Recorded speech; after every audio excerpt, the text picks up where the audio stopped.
Broadcasting from the business capital of the world, this is the Podcast Business News Network. And we are back now with our licensed clinical health counselor. We also have a university professor. We have preacher, Dr. Robert Shaw, author as well, and so much more. He's here again today to say hello and to enlighten our listeners. Welcome back. Thank you, Jill. Happy to be here. How's everything going today? I'm doing fine. It's, most of our country right now, at least on the East Coast, is preparing for some major snowstorm of some kind. So yes, we are. And you're based in North Carolina, right? In North Carolina, are you already covered? No, but we're expecting about 1 to 3 inches tonight, which is not a lot. Oh, we're like going 2 feet for Long Island. That's what I've heard. Yeah. Oh, well, welcome to a cold Friday, but it's the weekend. And would you mind saying hello to everyone, introducing yourself to new listeners out there today? Yes. Hello, everyone. Thank you for joining us today. Again, my name is Dr. Robert Shaw. I am a licensed clinical mental health counselor in North Carolina as well as Virginia. I have also been a pastor. I currently am a university professor. I have written 6 books on human core longings and how to address those in very healthy ways. And I've spent time with individuals, with couples, worked with our military in terms of counseling. And to that, for me, that is a privilege and an honor to serve those who serve us. Beautiful. And is it rbshaw.net? Yes, my website is rbshaw.net. And on that website, you can learn a little bit more about me, as well as obtain my books. I also am a conference and seminar speaker, and I do a lot of traveling to do just that, to help organizations and churches become more aware of what to be looking for among their people when it comes to mental health symptoms, because it affects everything we do. A lot of times it affects relationships. Beautiful. Well, thank you for being here again today. What did you have in mind for us today? I know there's always an interesting conversation that you have planned. I want to just continue with what we started a couple of times ago, which is discussing, even though we have a large book that is a diagnostic book for mental health diagnoses, there are basically 5 categories under which these things emerge. And we talked a little bit about anxiety and depression the last time. The time prior to that, we talked a lot about grief, which segue into all 5 of these in many ways. Today, I want to talk a little bit about stress and anger, if we may. Sure. Stress is one of those things that affects us in more ways than one. And as I mentioned the last time, every human being is comprised of emotional, intellectual, spiritual, physical, and relationships. All of those things comprise as who we are, and they interchange and interact under the surface, whether we realize it or not. Mm-hmm. So when we are stressed, whether it be mentally stressed, or emotionally stressed, even relationally stressed, it also affects our physical aspects. And we touched on that last time. Yeah. I want to go a little bit further in that today, if we may. Sure. Stress is something that, in fact, many doctors have done research, and they report that about 85% of what people come to doctors for are stress related. Yeah. And right. Yeah. Which is amazing. So it's again, not all medical that medical doctors are addressing. That may be the manifestation, but what's going on under the surface is much more that meets the eye. When I worked with the military, of course, there's a diagnosis called PTSD, post-traumatic stress syndrome. Mm-hmm. That has been called that since about 1980. But stress manifestations and trauma manifestations have been recorded as early as the 6th century, many, many centuries ago. During the Civil War in our country, what was identified as what we now call PTSD also had a name, but it was a different name then. It was called irritable heart, or disorder of the heart syndrome. That was during the Civil War.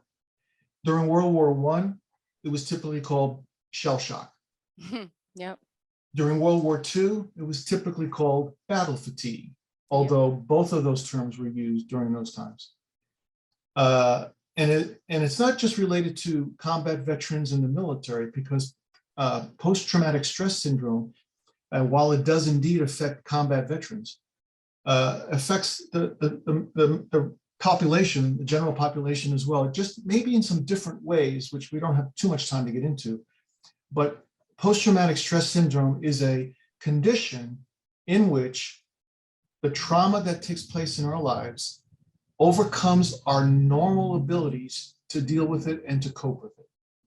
And it affects us physically, mentally, relationally, in a lot of different ways. And that type of stress can linger unless it gets treated and dealt with. One of the manifestations of that type of stress is anger. Interestingly enough, anger is one of the symptoms and the stages of grief as well. Back in 1969, Elizabeth Kubler-Ross wrote a book called Of Death and Dying. And in that book, she identified 5 stages of grief. And in her thesis, she listed these 5 stages of grief in a particular order that she felt took place. Since then, we still identify those 5 stages of grief, but they don't happen in those particular orders. It can be pretty much all over the map, depending on the person and the situation. And among those 5 stages of grief is also anger. But the other 4 are denial, depression, bargaining, and then the last stage being acceptance. So stress and anger tend to have a lot of commonalities that cross over. Unresolved anger can turn into bitterness, and that bitterness can turn into depression and aggressive behaviors. Unresolved trauma can turn into anxiety, because hurt people would be on edge so often if that trauma that affected them doesn't get treated, because they are looking for ways to stay safe, or they're more vigilant. Like, for example, a symptom of someone who's been traumatized, if they're sitting in a restaurant and they hear dishes crash and scatter like in the kitchen, they will jump because it sounds like something that's about to happen that's unsafe.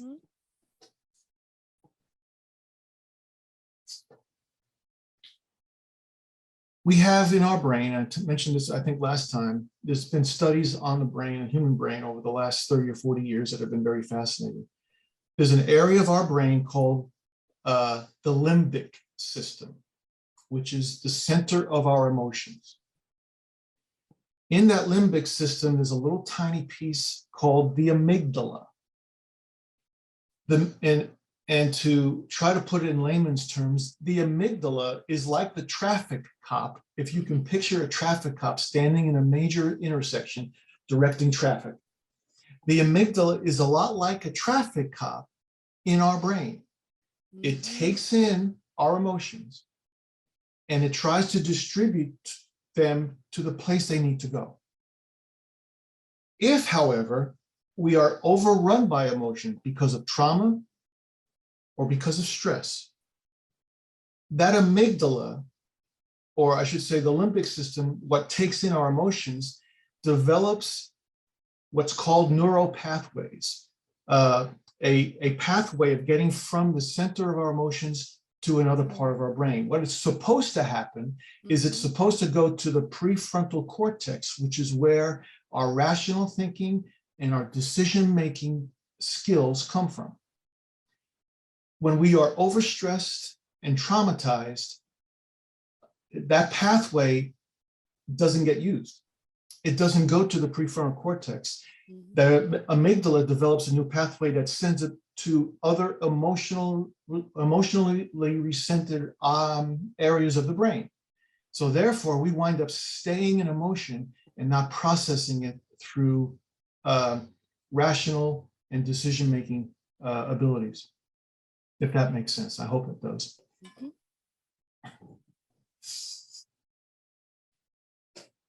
So in continuing, oh, go ahead. I didn't know if you were Oh, I was just taking a wondering if you pause. just had if you wanted I to. mean, I know, I remember that from biology. Okay. I'm going back to, yeah, the bio days, and I haven't heard that term in so long. How do we even spell it? Can you help me out here? The amygdala? Amygdala, is it EM or is No, it, it's do you AM. know? Oh, it's AM. Let me, Okay, perfect, perfect. No, no, don't worry. I want to research it later myself. I just am curious. yeah, Amygdala, thank you. Okay, yes. thank you. It's a very funky spelling, I have to All admit. right, I Yes. know it's a hard one, Yeah. but no, I was like, Yeah. wow, it's all coming back to me. What's happening in the brain, in the Mhm. body. So when we have those stress aspects, um, it causes things like a secretion of the things I mentioned before, which is adrenaline and cortisol. Mhm. Those are designed to indeed be secreted when we are in a stressful situation so that we can rise to the occasion and deal with it head first. Mhm. If, however, we live on those two particular hormones, which is not what it's designed to do, cortisol and adrenaline has been shown to break down areas of our internal organs. It wears down the bodies. It narrows the capillaries of our blood vessels. It reduces the body's ability to flush out bad cholesterol. Increases high blood pressure. Increases the risk for heart disease. Mhm. So when adrenaline and cortisol is something that is constantly being secreted because we're living on those things, it has a negative effect. The opposite of those hormones are things like endorphins, serotonin, and dopamine for the most part. Those are feel-good hormones. And we get those secreted after we exercise. It's Mhm. one of those things that whatever exercise a person chooses to do, whether it be walking or jogging or Zumba or whatever it may be, there's always a sense, if you can really kind of picture this, of a sense of well-being that you just accomplished something. Mhm. We can have a really good meal with really good company, and endorphins get secreted after those types of things. We have a wonderful experience, a success of some kind. Our brain secretes those types of feel-good chemicals. So those are hindered when we are living under stress. Those are hindered when we are constantly stoked in anger, for example. Um, Anger, by the way, is what we would call a secondary emotion.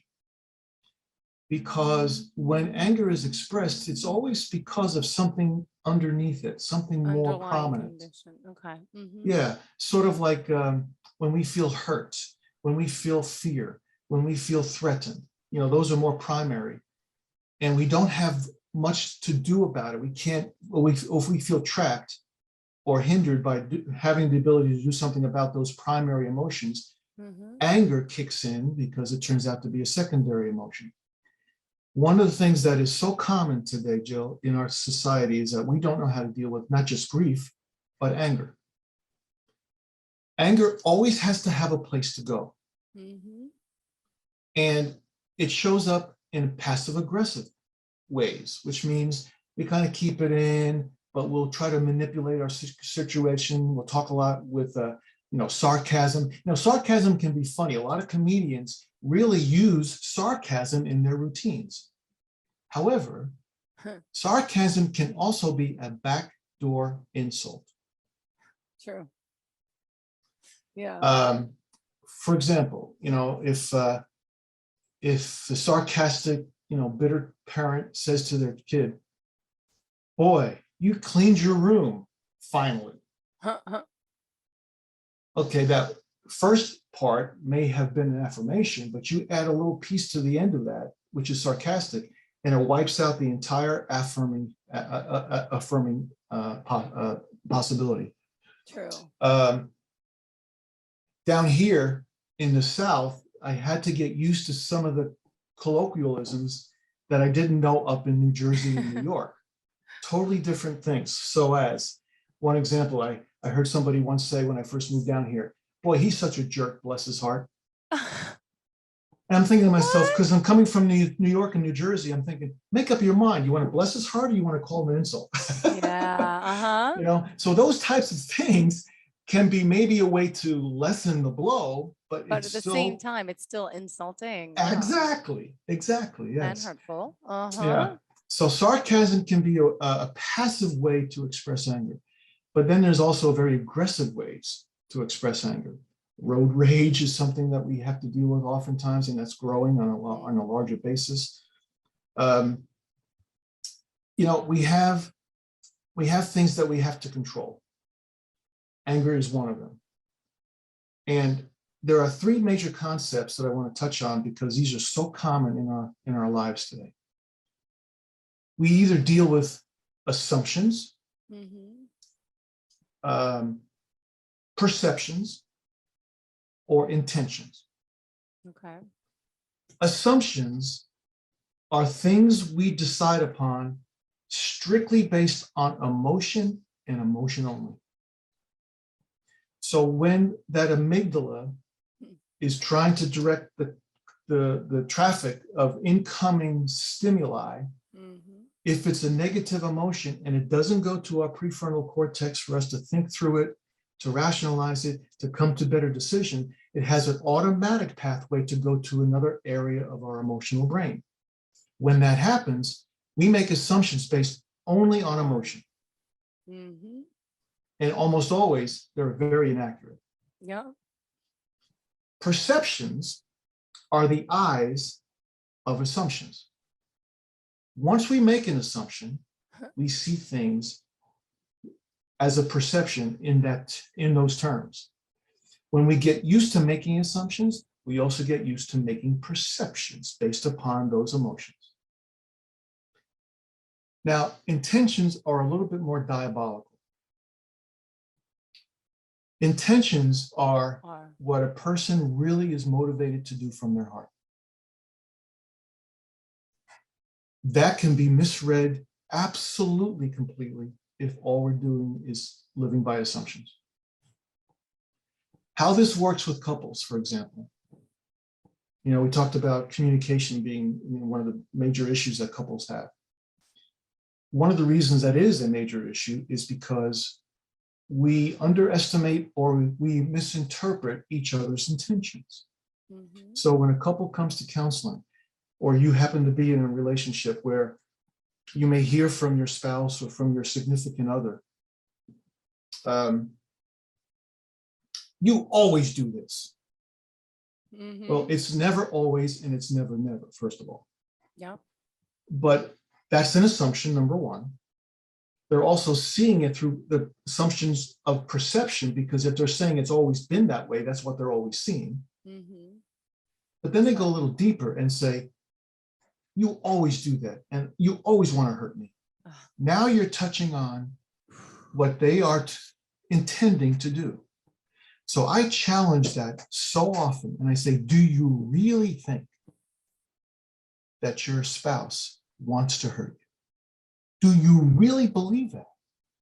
And sometimes people will say yes, but if they spend time getting their emotions back up to their prefrontal cortex, they may say, well, no, they probably don't intend to hurt me. And I say, capture that, take that thought captive, and make sure you always hone in on that, because that's going to be closer to the truth. We may say things we didn't mean in the heat of the moment. We may do things we didn't really intend to do in the heat of the moment. Do you really want to make a judgment on that person that they are intending to do damage to you? Now, there are some people who are bent to do that, yes. But by and large, if you're in a meaningful relationship, that would not be true. No. Wow. I mean, it's so hard, right? Because communication is key with everything and everyone, and everybody interprets things differently. And especially now in today's society, let me ask you this, because we also have to tread very lightly in a sense of what we say, how we say, because we could offend someone. I mean, there's a lot to be said for that. We should be more conscious of what we're trying, but sometimes people just don't know how to express themselves. Is there a way for us to become better communicators? Because Yes. we all make mistakes and we all sometimes say things we don't mean. I mean, is it a matter of really stop and think before you speak? Is it, what are some of the things that we should be doing to be more mindful in a sense? Yeah, and what we're dealing with is a generation right now who have grown up in many, many more dysfunctional environments than I ever did. I'm almost 67 years old. My mom and dad stayed together. My brother and I, my younger brother and I, it was never on our radar that mom and dad would ever split. Mm-hmm. Yes, they argued. Yes, they had conflict. Yes, they had, raising voices and things like that. But they always seemed to recover from that. And it was absolutely evident that they loved each other. Wow. So there was never on our radar. And I remember going to high school with some of my peers and learning about so-and-so's parents got divorced. And at that time, back in the 70s, it was a lot more rare than today. Mm-hmm. Abuse was probably a little bit less than it is today. Maybe it was hidden more in those days. I'll grant that. There might have been more hidden. We have a lot more awareness today than we used to back in the 60s and 70s. I will grant that. That's very true. But the amount of episodes where it took place, I believe, was a lot less than it is today. So those types of environments alter and hamper a young person's ability to develop. In the vernacular, our brains get stuck emotionally when a traumatic event happens. Mm-hmm.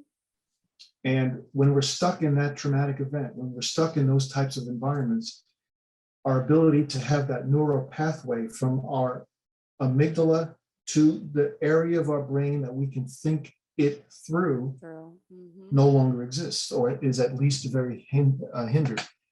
So all that to say, in order to have people understood, we have to not just be able to say it right, we also have to hear it right. So it can be the transmitter, but a lot of times it's the receiver.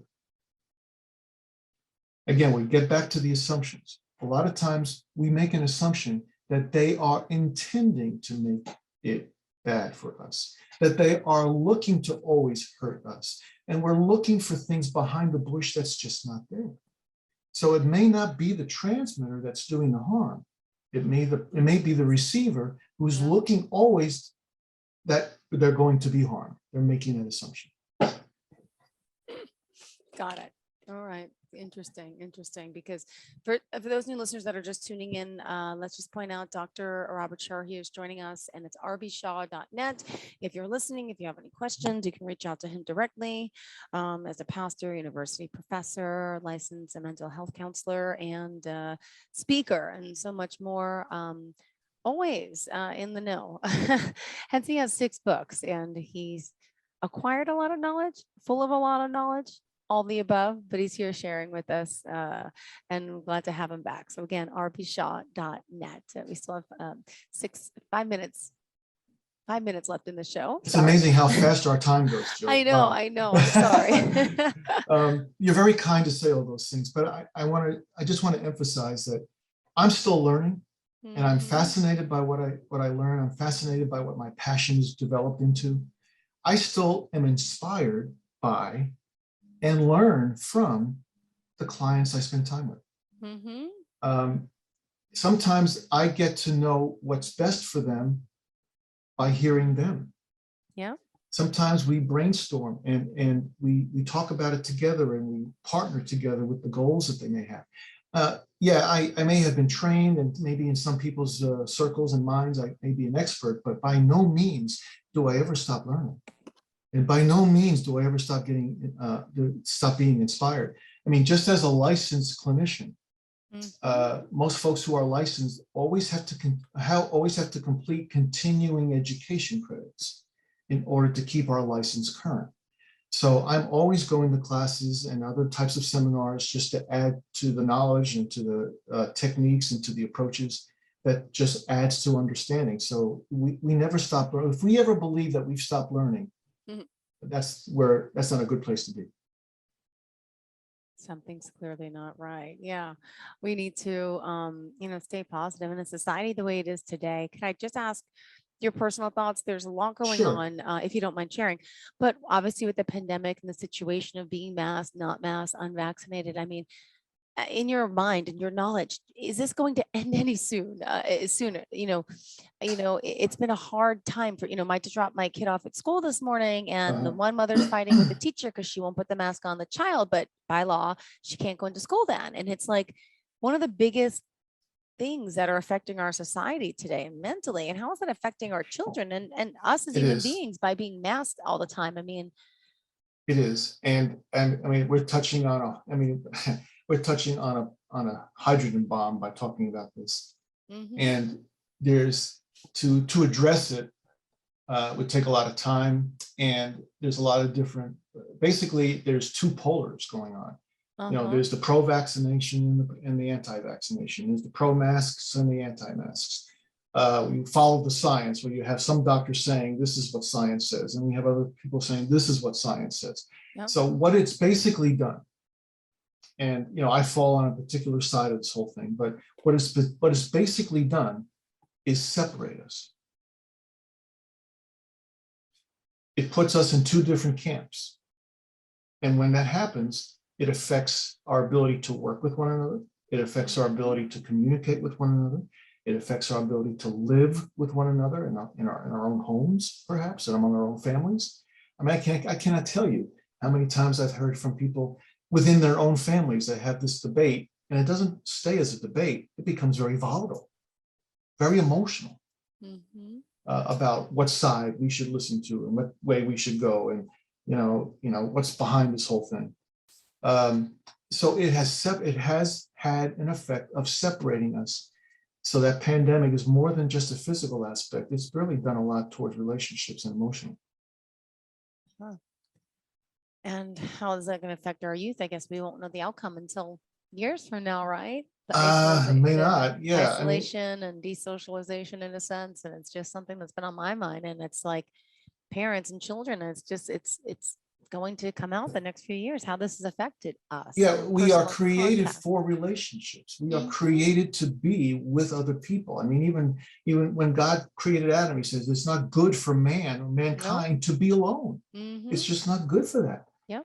And if you happen to believe in the God of the Bible, the Father and the Son and the Holy Spirit, the triune God, the Trinity, they have been in relationship with each other for eternity. Yep. So part of being in God's image is that we are relational beings. Mm-hmm. And when that gets cut off, or when that gets traumatized, or when that gets abused, it affects part of our nature. Yep. And it affects it in many, many negative different ways. And so if we find ourselves isolating from one another, if we find ourselves separating from one another, or constantly being at odds with one another, it Yep. goes against our nature. Mm-hmm. Well, Dr. Shaw, we have to wrap it up, unfortunately. In closing, what would you like to leave for everyone today, for the weekend? Any insights? One thing is, when we feel stressed or anger, Okay. it is very easy to react to those things. But reacting to something is entirely different than responding to it. So I would encourage all the listeners that if your first tendency is to react to something, where you fly off the handle, where you have a knee-jerk reaction, capture that. Spend a couple of moments taking some deep breaths and allow your brain to think through it before you act, so that you can respond, Mm-hmm. hopefully in much better ways than simply react to things. Perfect. And if we want to reach out to you, how do we contact you? Again, RBShaw.net. I know that. rbshaw.net, and on that website is also my email address and phone number. Perfect. Thank you for the Thank you, Jill. conversation. I hope you have a fantastic day and stay warm. And hopefully we'll recover after 2 feet of snow here. in the US. That's true, yes, hopefully Thank so. you. Thanks, Have a be great, safe. same here. Have a great day. Hello, my name is Dr. Robert Shaw. I'm a clinical mental health counselor, pastor, university professor, and an author of 6 books dealing with human core longings and how to meet those in healthy ways. If you are struggling with mental health issues, or your organization or your church or your group is looking to better integrate meaningful relationships, contact me at rbshaw.net, rbshaw.net, and I will be glad to come and provide a conference, seminar, and speaking engagement to bring people together to integrate spirituality, relationship building skills, and psychological truths that allow people to have meaningful understandings and meaningful relationships. Thank you.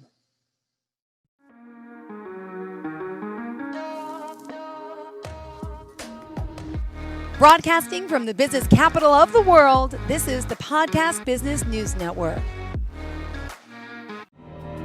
For nearly 2,000 severely injured veterans, everyday life has become filled with barriers.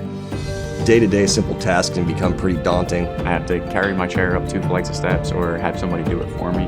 What scares me the most is just the falling. When I'm struggling with my house, I think, to have that one great barrier just knocked down, it's crucial. Home for Our Troops is a wonderful nonprofit that builds a mortgage-free, fully adaptive, handicap-accessible house. And there's no catch. It'll be our very first home that we've ever owned. This is a game changer. This is where your life begins again. We need you to join us in completing this important mission. Please visit hfotusa.org and help build homes and rebuild lives. Because of you, everything's going to be okay.